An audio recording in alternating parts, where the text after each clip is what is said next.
do you want to go back to being a part of the G8? Because that's a lot, there are a lot of reports on that. So is that something that Russia is looking at? No. That's an interesting answer, sir.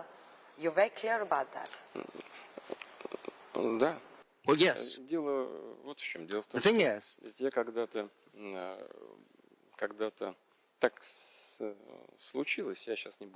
well, I'm not going into detail, but I basically stopped going to these meetings back in the past.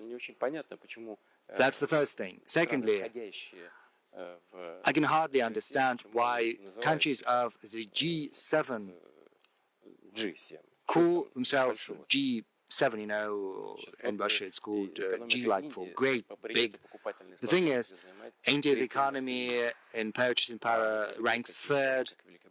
And what about the UK or other countries in terms of purchasing parity capacity? I think it's 10th or something like that. I don't remember. But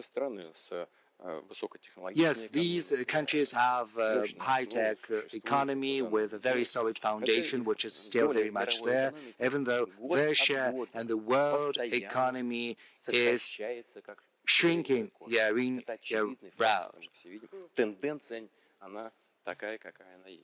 inexorably. And the trend is there, and it's going to persist, apparently. Well, let's put it mildly. I think this is going to happen due to the erroneous policy pursued by the authorities of many of these countries. Let's have a look at the recession in Germany. It's very much there for the third year in a row. France is in a very difficult spot right now on the brink of recession, and the same applies to other leading European economies. But that said, the G7 is still an important platform. They are working on something, discussing things, making some decisions. Good health to them and all the best. But, you know, at a certain point in time, I simply stopped going to these meetings, and it was not due to developments in Ukraine. These were due to other events, other developments. I'm not going to go into detail right now.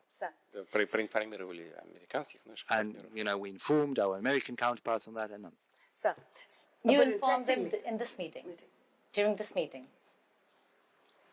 Wow. This meeting in particular. With Mr. Witkoff?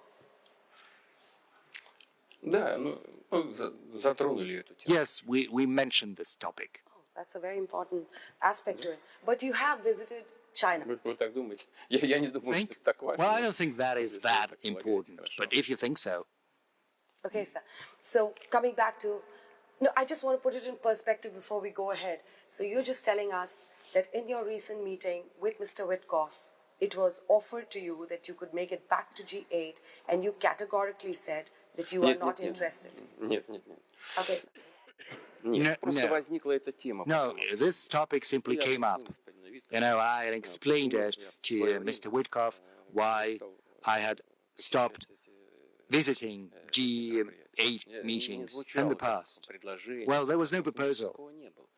No proposal came, but we simply broached the subject, and I remembered that point in time when I stopped coming. That was back in 2012, after the presidential elections in the Russian Federation. Then I came at a certain point in time, and then I didn't.